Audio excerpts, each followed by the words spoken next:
everybody, and welcome to episode 38 of All About African Violets.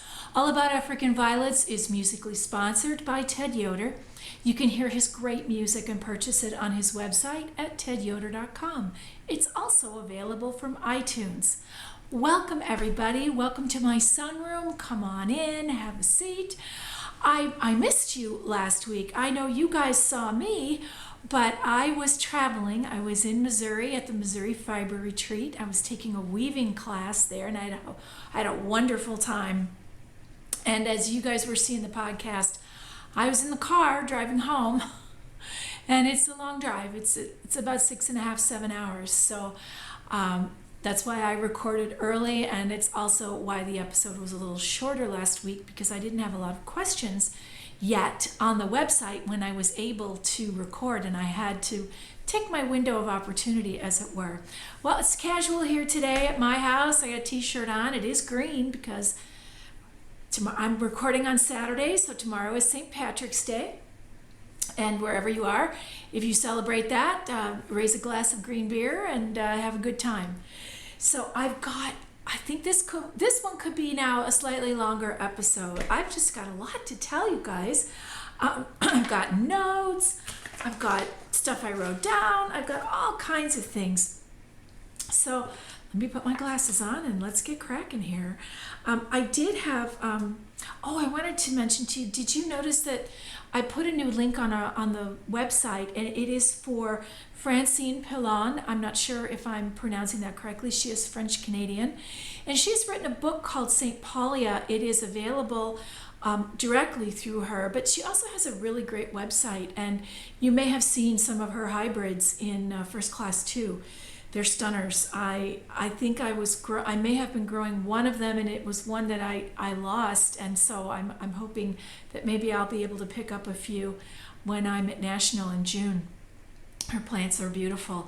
Anyway, I've got a link there for her, and you may want. Her book it's somewhat expensive, but it looks to be a gorgeous book. I did order a copy, and I'll let you. I'll tell you all about it when it arrives. Maybe something that you're interested in. You just never know. And I wanted to give a shout out to the Garden State African Violet Club in New Jersey, because they left a comment on Facebook and just said that they were promoting the podcast to all their members, and particularly their new members. So thanks, you guys. That's really nice of you. Thank you very much. Well, I do have some questions here now, and some of these are a little older now because I wasn't able to talk to you last week. But the first one was a question about how species are listed in first class. And it's confusing now. I wrote to Joe Bruns, and I said, Joe, here is the question I got. I'm confused by species, by the species classifications or reclassifications in First Class 2. Which one is species Ionantha now? The one I thought it was has a picture labeled Tongwensis as the alternative or the alternate photo. And then I told him I looked, but I didn't see exactly what the questioner was talking about, and asked Joe could he advise. And the short answer, because believe me, the long answer is a page and a half. But I will give you the short answer first, and then if you don't want to hear the short answer, you can fast forward. But the short answer is what used to be species Ionantha is now listed as species clone Ionantha.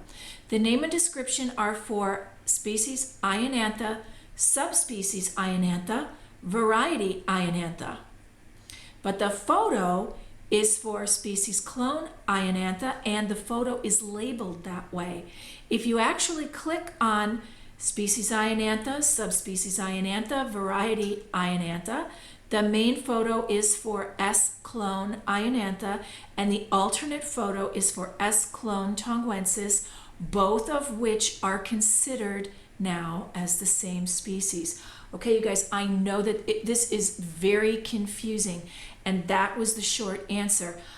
I know a lot of you really have an interest in species and know that they have been reclassified in the last year or two. Barbara Pershing and Dr. Barbara Pershing and Dr. Jeff Smith were both involved in that, and Joe has a lot of that information that he shared with me. I'm going to see if I can make a note. I'm not sure I can do that, but I'm going to try to make a note on our Facebook page and save this information for you there so that it will be there and you can refer to it. And but as you know, I haven't been in Facebook much recently, but I will see if that's possible. Now I'm going to share this with you. And he says, if he starts out and he says, this is hard to follow, so don't read it unless you are alert. AVSA, that's the African Violet Society of America, has nothing to do with the classification of the species. AVSA is the International Cultivar Registration Authority. That's the ICRA. And we're the authority for the genus St. Paulia. Apparently, there is no organization responsible for the St. Paulia species. So there's a difference there, you guys, between a cultivar, that's something that has been hybridized, and a species, which is what is found in the wild. It is all based on research. Recently, some botanists have kind of reclassified the species. Dr. Jeff Smith has summarized that reclassification, and he has altered it a bit according to findings of other botanists based on DNA. This is very, very technical. AVSA has accepted that reclassification, not officially since we're not officially involved, but for our members who grow them. There are now only 9 recognized distinct species, and those are Breva pilosa, Getsiana, Inconspicua, Ionantha, Nitida, I'm not sure on that one, Pusilla, Rupicola, Chimensis, and Titensis. The species Ionantha is divided into 8 subspecies: Grandifolia, Grotii, Ionantha, Mafiensis, which is a brand new one, Occidentalis, Orbicularis, Pendula, and Velutina.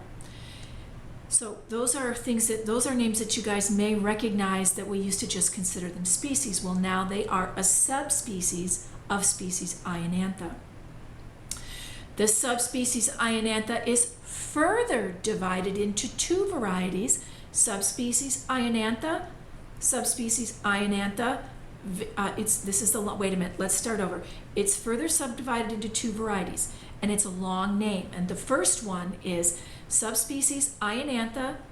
Oh gosh, now I'm even getting confused, and I'm alert. The first one is species Ionantha, subspecies Ionantha, variety Diplotricha, and the second one is species Ionantha, subspecies Ionantha, variety Ionantha. The former St. Paulia Ionantha is, as I mentioned earlier, it is now species Ionantha, subspecies Ionantha, variety Ionantha. And now he says, time for a break. I needed a break a couple of sentences ago. So he says, what do we do with something like the former species Tongwensis and species House of Amani, which are also reclassified as species Ionantha, subspecies Ionantha, variety Ionantha? Do we just lump them together? Jeff Smith and Barbara Pershing together came up with a list of clones of species that are distinct enough that we should try to preserve them. In the section on species in the AVML, that's the African Violet Master List, formerly known as the MVL, Master Variety List, we list the clones that are considered to fall under each species. Some of them are former species, like Mangagensis, which is now species Ionantha, subspecies Ionantha, variety Diplotricha. And some of them were considered as clones before. For example, species Diplotricha punter number 7 and species Diplotricha parker, both of which are the same species as species Mangagensis. So in order to preserve the clone identities, we attach the clone name, this is in first class and in the AVML, we attach the clone name to the end.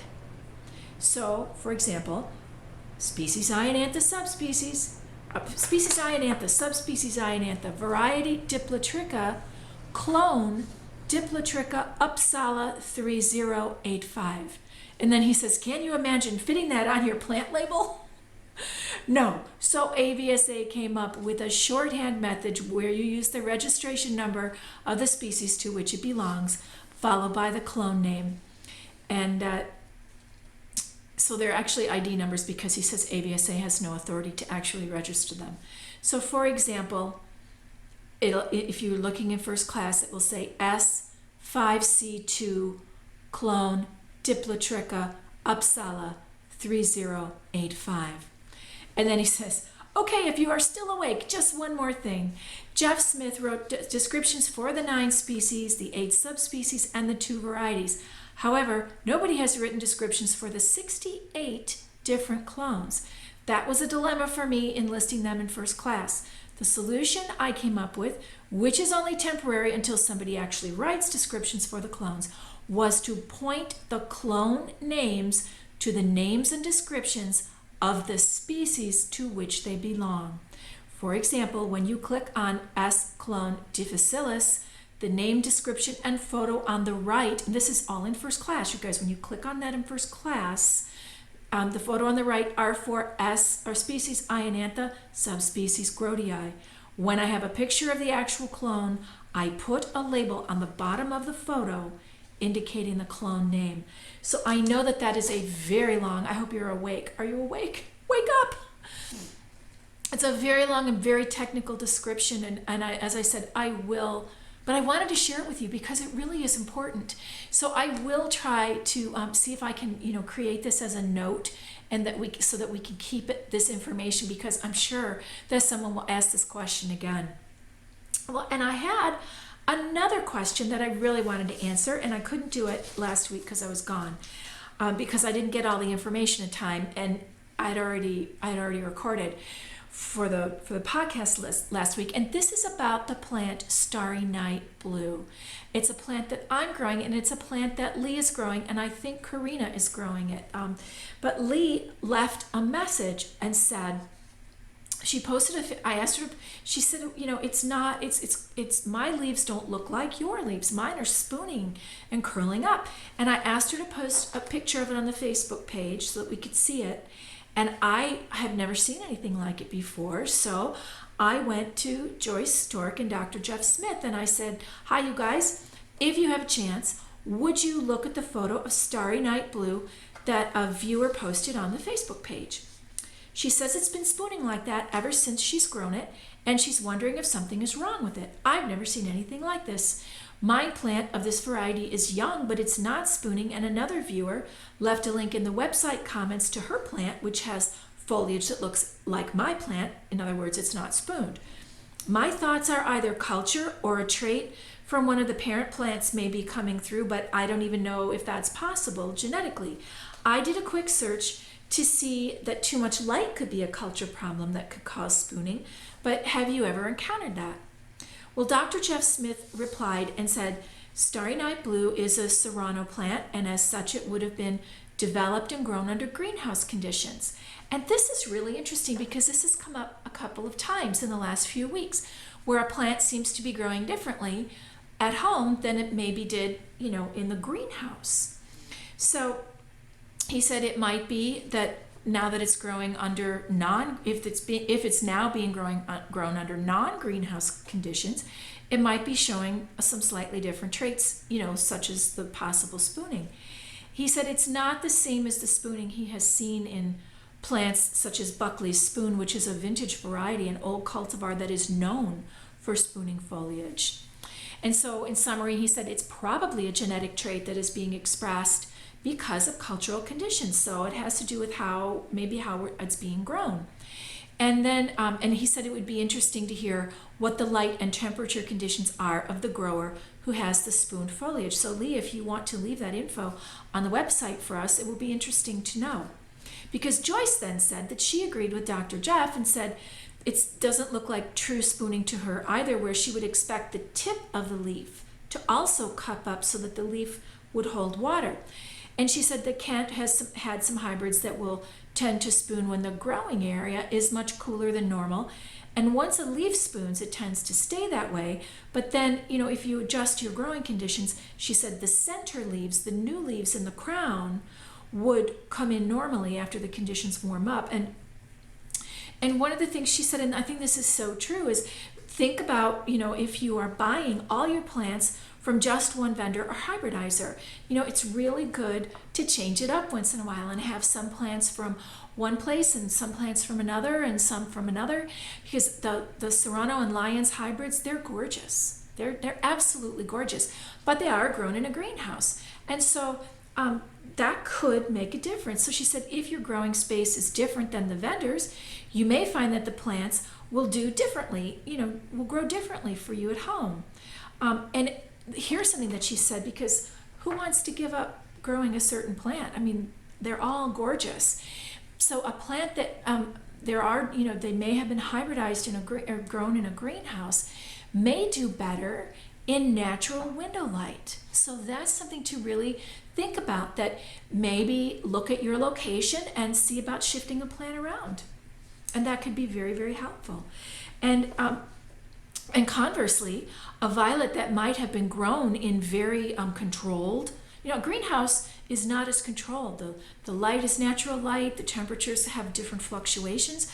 But if you're getting all of your plants from a hybridizer or a grower that grows in very strict conditions where the temps are, always, controlled, and the light is always controlled, but your conditions at home, like maybe you need to be growing, your space says you have more natural light, well, you may see some differences then in those plants as well. So it can go either way. So I thought that was really, really interesting, and it's really wise to have a good variety of stuff in your collection. So I hope you guys found those are, I know, see, I told you there was a lot to talk about today. Let's move on to tips and treasures, because I do have a tip for you today. We talked a little bit about, I mentioned in the look at what's on the stands, that I could maybe tease the blossoms to come up a little higher on the plant. And Chris left a message and said, can you do that? I thought that if they grew sideways, they were always just going to grow out kind of sideways. Well, you can encourage them. And I grabbed my plant of Grape Glory, and also my downstairs plant of Fisherman's Paradise. And let's go take a look.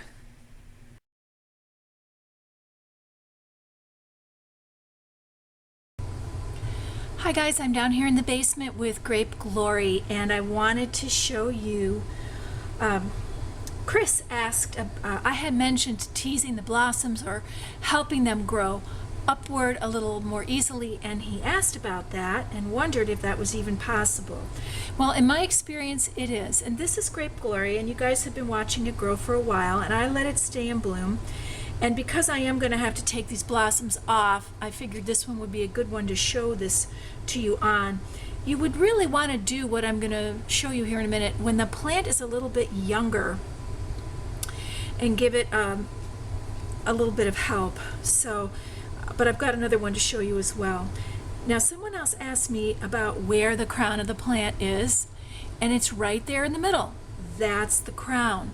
So when I restarted the crown last week, I took all the extra leaves off of Pink Pussycat and just restarted that little tiny crown in the center. So, but what we want now, violets, some violets bloom like a snow cone, like a big blob right there, and some bloom like this, like a halo. And there's nothing wrong with either way, but when plants bloom in this halo shape, you can give them a little bit of encouragement to have them look even better, or at least I do, and this is how I was taught. So you can see these peduncles are kind of lying down. So what you want to do is just begin to, and these may be too heavy to do it, but you just want to give them a little bit of encouragement to stand up a little bit better. And had I been doing this from the beginning on this plant, it would be a little easier to do, and it would look a little different. And all I'm doing is moving the peduncles up through the leaves so that they are above the leaves rather than sitting underneath them. Do you see what a different, I mean, I still got a hole over here, but let me tell you that a judiciously placed plant stake right here, where that would be resting against it for show, would take care of that little hole. So that's really all you do, is you just help them along to shift up rather than out. So now let me show you one other. This is the basement plant of Fisherman's Paradise, and it is very unsymmetrical right now. But you can see that here's its first blossom, and here's a blossom stalk. And this one's coming up over here, and this one has kind of pushed itself over this way. So what we want to do is see where that is actually growing, and that blossom stalk is actually on this side of this leaf. That's where it's coming from. So do you see I've moved it completely, but now it's standing up. And same with this one. I want to see where this one is. And I think it's better right here. And so I would take that, move it up. Here's one that's just coming up. I'm going to give it a hand to come up through the leaves. And then this will bloom in a more upright manner. So, and while we're here,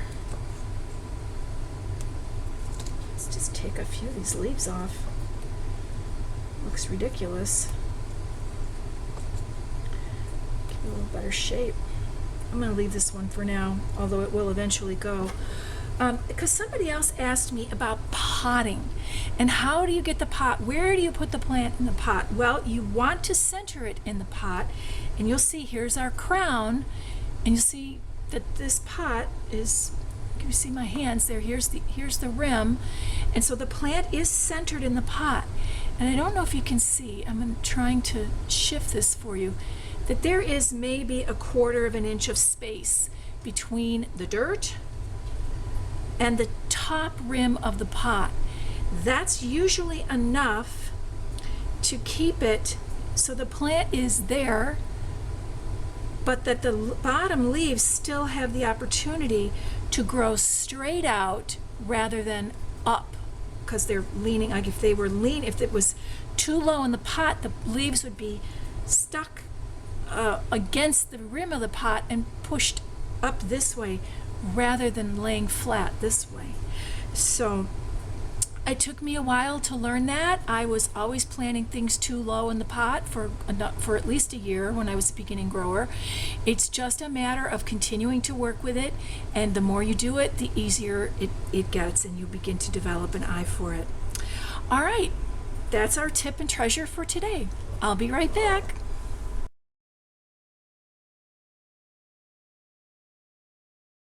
So did you see how that can make a difference? It's really just as simple, and truthfully, you don't want to do it when the plant is already in as full of blossom and full bloom as Grape Glory was, because gotta tell you, I snapped one of those off moving it up. And I mean, I needed to remove those blossoms anyway.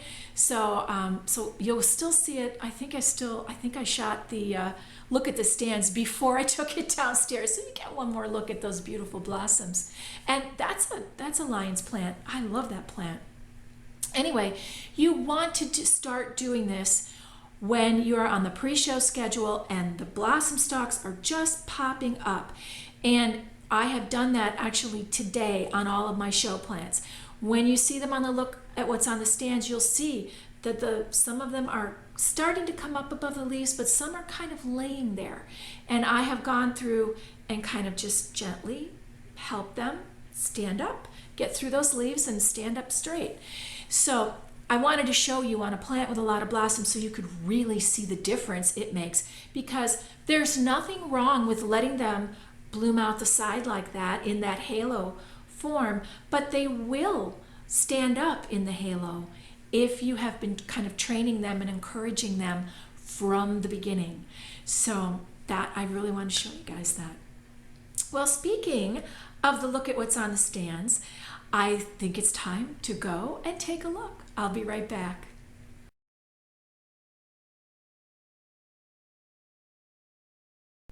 Hi everybody, it's time to take a look at what's on the stands. Well, this is Rob's Wagga Wagga, and I'm liking it. It's looking good. This is Vaughn's Little Lady, also looking good. Optimara, Ontario. That is Western Moon. That is Optimara, Michigan. And this is Roulette.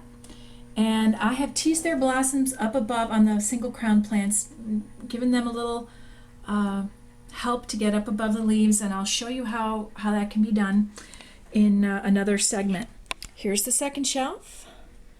Everybody looking pretty good here. That is Pixie Blue.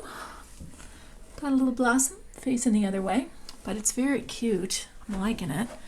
And here's the third shelf, and it is getting awfully crowded on this shelf. This is Fresh Air. It's growing. That is a large standard. And, oh, it's dirty. I'm going to have to do some work. There's Powwow looking like it wants to bloom. And Gala Pink opened up, and it is lovely. Let's go down to the basement. This tray is getting very full. These plants are growing. Here's Willowa, and it is blooming like a little cabbage head. I got the description from my friend who sent the box of joy, and it's a white with a variable pink overlay and green edge. Well, I definitely got the pink overlay going on there. Here's Starry Night Blue. And here is Fisherman's Paradise down here in the basement. Now the domed tray, I don't know if you can tell, but I've got the slots open and I've got it propped up with Sharpies down at the other end, and everything is kind of, I've given everything else a little bit of space going on here. And there's Pink Pussycat right there. And these guys are ready to be on their own, so that's why I've kind of propped open the dome. Everything has greened up appreciably in here. I'm really pleased. And this one that's pink, because I know you guys are going to ask me, it's Frosty Bubbles. I've never grown it before. Here's Traveling Man. And it's got a very interesting blossom. It's kind of, I mean, it's a semi-double or a double, but it's kind of wasp-like. I need to look up the description of this plant. It's very interesting. Everybody here, Ma's Old Fashioned, looking very dirty. There we go. That's A. John's Winter Sun. That's the one that's sported. Here's my Apisha, blooming. Liking it better over here than on the baby stand, which is good because the baby stand is going to go to work with me, and I'm going to have some plants at work. Let's go upstairs to the sunroom. Short stop in the kitchen to check out the Petrocosmia carrii. And here we are in the sunroom. It is a gray and dreary day here in Chicagoland. Everybody's doing pretty well here. These guys are ready to be separated and potted in their own pots. I'm going to show you something with Grape Glory in just a moment. It's really looking, it's got a fabulous head of blossom. Here's the Gesneriid shelf. And things are going well down here too. Let's go take a look at the big box violet. Here it is, happy as a clam. My little trick with the toothpick, it's under here, has pushed this leaf over just enough so that the symmetry is looking a little better.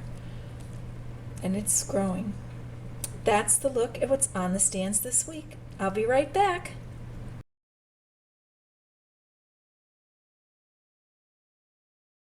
Wow, you know, it's so exciting when show is so close. We are very, very close. I think 3 or 4 weeks out now from the show, and 3 weeks, I think. Wow. Still that, so nothing still on the pre-show schedule, nothing till 1 week before.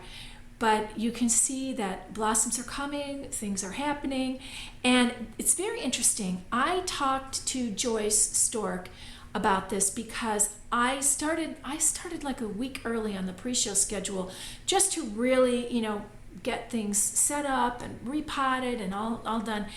And one of the things she told me was, I said, well, you know, I just feel like maybe they should be blooming a little more by now. And, you know, maybe I should have a few more blossom stalks. Do you think I should? I'm thinking of increasing the light time, and I'm thinking, you know, maybe I should have changed the weeks. And she said that when Pauline, because I said, well, you know, Pauline Bartholomew, when she wrote her schedule, she lived in Southern California, and the temperature and the climate there is so much different than here. And she said, Annie, no, it becomes a real dice game when you start playing with the weeks. She said Pauline really did a lot of research and really worked a long time to get that schedule and get it set and get it going. So she said it's always dangerous to play around with it. So the only thing I may do, and she said that this would probably be okay, is to maybe add another half hour of light. We're already at 16 hours, so we'll see. I'm going to give them another week and see how they do. And you guys will see them next week, so we'll see how they do. Anyway, it is truly almost spring and it is time to get the bail money ready, because let me tell you, there's a million events. This is so great all over the country. First one is the African Violet Society of Minnesota. They will have their Spring Judged Show and Sale March 22nd and March 23rd in Roseville, Minnesota. The Omaha African Violet and Gesneriid Society on March 23rd and March 24th. Oh, the first one was March 22nd and 23rd. This one is March 23rd and 24th, sorry. That's in Omaha, Nebraska. It is their annual AVSA and Gesneriid Society dual show and sale. You guys, if you are anywhere near Omaha, Nebraska, you want to go to this show and sale. Not only will you see phenomenal African violets, their Gesneriid organization is teaming up with them, and you're going to see all kinds of amazing stuff. And you might see Joyce and Ken Stork, you never know. In Delaware, Christiana, Delaware, the Delaware African Violet and Gesneriid Society, March 23rd, is having their annual show and sale. Michigan State African Violet Society's Judged Show and Sale is in Ann Arbor, Michigan, and it is March 23rd. And then the Northern Illinois Gesneriid Society on March 23rd and 24th in Glencoe, Illinois, at the Chicago Botanic Garden is having their display and sale. Sundowners African Violet Society on March 23rd and 24th in Baton Rouge, Louisiana, having their flower show and plant sale. And Sweetwater African Violet Society in West Sayville, New York, is having a judged show and plant sale on March 23rd and March 24th. So if you are near any of those areas, and I will have the links to all those shows on the website, I'll link them back to the AVSA website so that you can get all the details. I really encourage you to go. This is when things start picking up, and spring shows are always so wonderful. The plants just know when it's spring. I know I said that last week, I think, that they just seem to know. The days are getting longer.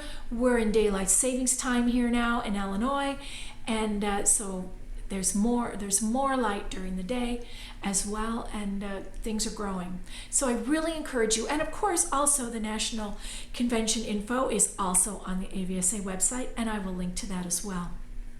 Well, I think I've been talking forever. So it's time to keep moving forward. I just want to remind you that I am still not on Facebook on any regular basis. I got like 2 more weeks until Easter Sunday, and then I'm going to be back on Facebook. I'll tell you what, it's really been challenging to give up my personal Facebook page for Lent. Wow, I picked a real challenge. So this year. Anyway, I want to thank you all for being here. I want to thank you all for watching every week, for sharing the podcast with your friends, and for leaving your comments and star ratings on iTunes. It's so helpful.